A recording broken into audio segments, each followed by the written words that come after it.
Le cannabidiol ou CBD connaît un essor fulgurant depuis quelques années. En effet, le CBD fait de plus en plus l'objet d'une grande attention. Il est commercialisé par de nombreuses marques comme iSociety qui nous en parle. Le CBD, tout simplement, c'est une molécule qui est présente dans la plante de cannabis, tout comme le THC, sauf que le CBD n'a pas d'effet psychotrope sur le corps humain. Sa légalisation en France reste floue, mais la réglementation autorise la culture et l'utilisation des variétés de chanvre sans THC.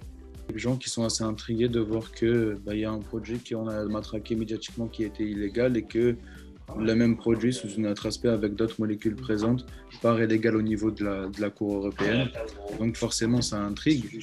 Je pense aussi personnellement encore une fois qu'aujourd'hui dans cette période de pandémie mondiale, c'est assez compliqué de faire confiance en l'industrie pharmaceutique et que peut-être de nombreux consommateurs se sont tournés vers cette plante parce que c'était un produit beaucoup plus naturel et qu'ils ont de plus en plus confiance envers la nature qu'envers l'industrie pharmaceutique.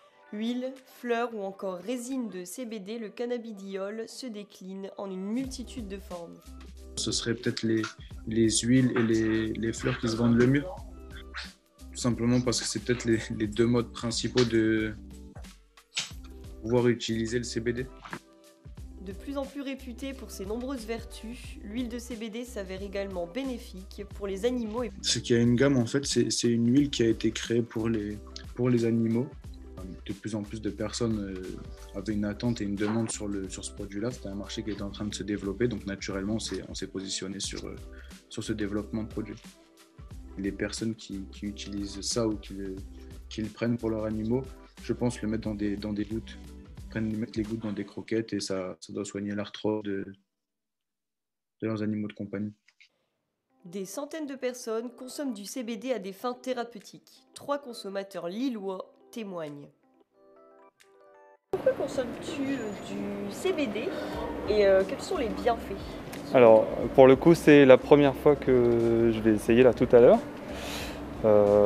Pourquoi? Parce que j'ai lu les bienfaits sur la diminution du stress, de l'anxiété et des douleurs, notamment au niveau des cervicales, que j'essaye d'alléger. Les bienfaits, a priori, c'est décontractant. Donc je me base plus là-dessus, sans forcément avoir l'effet de la défonce, entre guillemets, de la weed, quoi. Ouais, c'est plus par rapport au taf. Je fais un taf où c'est bien de pouvoir décontracter un peu quand on revient. Pourquoi certaines personnes se tournent vers le CBD plutôt que d'utiliser des médicaments pour gérer le stress par exemple? De base, je vous dirais que ça me paraît plus naturel. Je me dis qu'il y a peut-être moins de dépendance avec des produits comme ça que des médocs. Pourquoi vous vous tournez plus vers le CBD plutôt que vers les médicaments finalement? Pour vous relaxer ou contre le stress? Parce que j'aime pas les chimiques. C'est plutôt ça.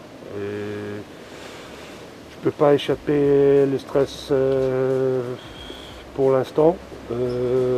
C'est surtout parce que comme je viens de dire, avec la crise sanitaire, moi ça fait 1 an et plus que je suis au chômage partiel à cause du Covid. Donc on ne peut pas échapper.